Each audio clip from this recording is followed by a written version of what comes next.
If you fund only one side of a scientific argument, you will most likely only get a predetermined outcome, the side which was funded. Welcome back to Steel on Steel. John Lefter here with you. Second hour of the program right now. And for the next 10 or 15 minutes or so, we'll have Dr. Matt Briggs on, who is an adjunct professor of statistics at Cornell University and also a former meteorologist with the National Weather Service and a professor at the Cornell Medical School. His website is wmbriggs.com. Dr. Briggs, what you said just as we were going to the break was really important, because once this thing gets a political roll going, it doesn't make any difference if we froze to death. They would still be claiming global warming or changing the name to climate change, but the agenda would have to roll forward. That's what they care about. They really desperately desire the solution to global warming. And who cares whether it's warm or cold outside, rainy or dry? What's needed are more bureaucracy, greater government, more taxes, fewer people, more control over the lives of ordinary citizens. That's what's appealing to them. You know, that's why if you talk to a lot of these climatologists, pull them aside and say, do you really believe this stuff? Well, no, not really. Well, why don't you say that? Oh, I can't do that. I'll lose my funding. That's a real dirty side of the science you have to talk about. Yeah, this is a funny thing. You write a paper.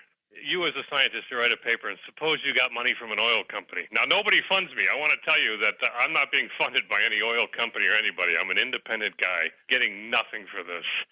But if I were to write a paper and an oil company funded me, I'd have to put on that paper that the oil company funded me, and therefore there's a possible conflict of interest, and the reader should be wary.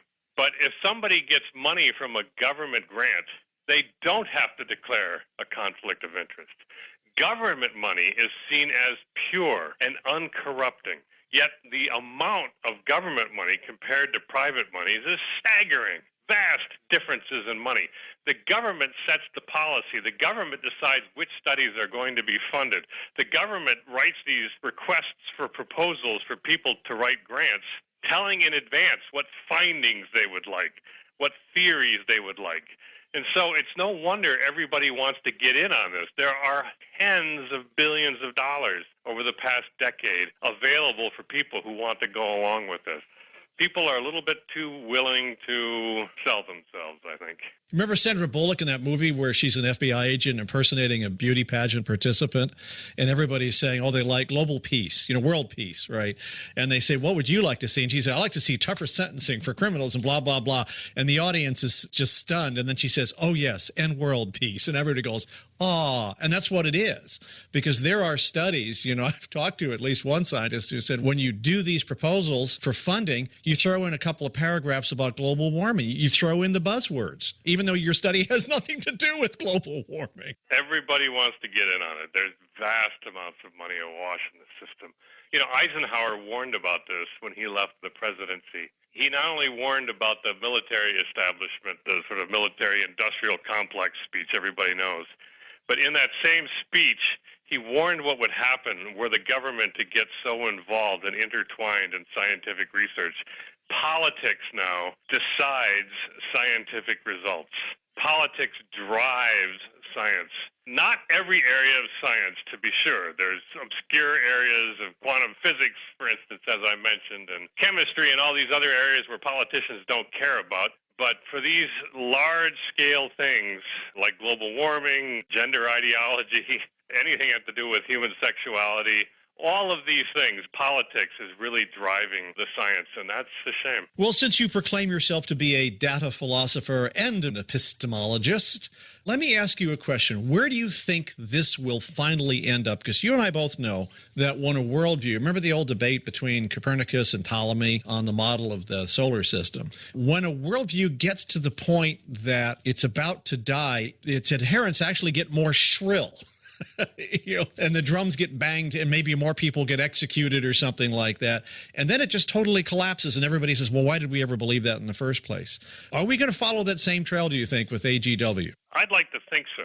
The evidence has, just like global cooling died. Global cooling was the thing back in the 70s, like you said, that died because reality wasn't cooperative. And the Earth did warm for a while. It hasn't really warmed for the past 20 years. How much longer can we go on believing the Earth is warming out of control when, of course, the temperatures are remaining steady.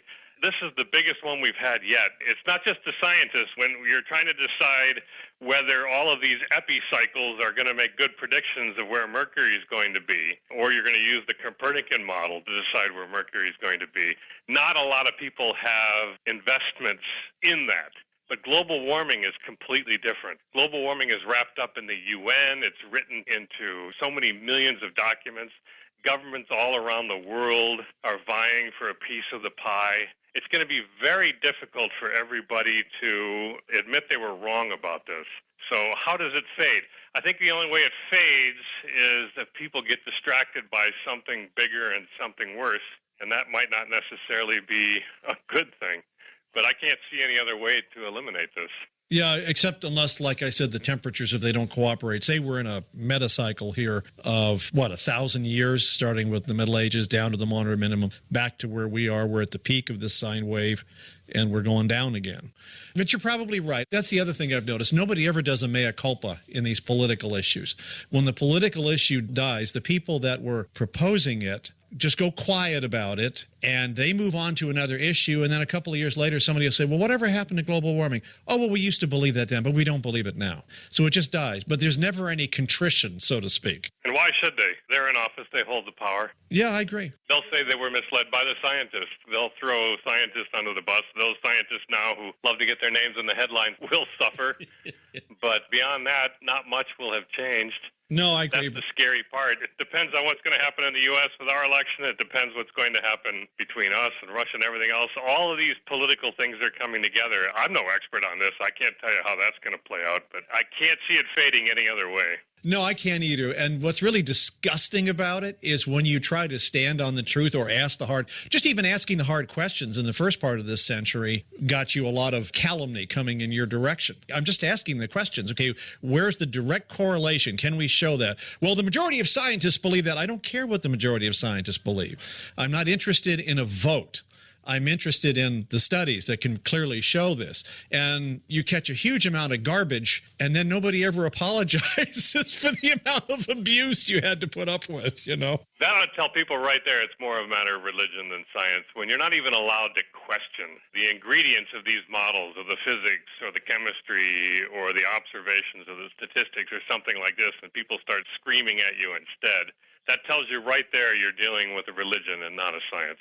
Yeah, it would seem like it. And not that there's anything wrong with religion. We're talking about a bad or a false religion here. That's the problem. Right, because you have to, any viewpoint that you hold, any Weltanschauung that you're going to hold, you have to be able to challenge it in your own mind. I'm always going through my own mind. Why do I believe what I believe? And then I go back and check it again. And so anyway, well, it was a fun jaunt here, but I do want to keep this one alive as we move into the fall, because if you notice, it's disappeared a lot in the political falderall that we're following during silly season here, the presidential campaign. Then it resurges when we have to do it. And the PTBs, powers that be, are really upset right now because it really isn't on a high priority list of most Americans or most Europeans in surveys that are done. It's not one of the things they're worried about. So they have to keep resurrecting it or finding ways to put through treaties that the Senate will refuse to ratify. So we do an agreement instead of a treaty. And therefore, it doesn't have to be ratified or something nonsensical about that. Okay, Dr. Matt Briggs, do you have a website? Any closing thoughts, things you'd like to offer people? I have a lot of stuff at stream.org. People can look me up there, or at my own site, which is wmbriggs.com. All right, thank you very much. I want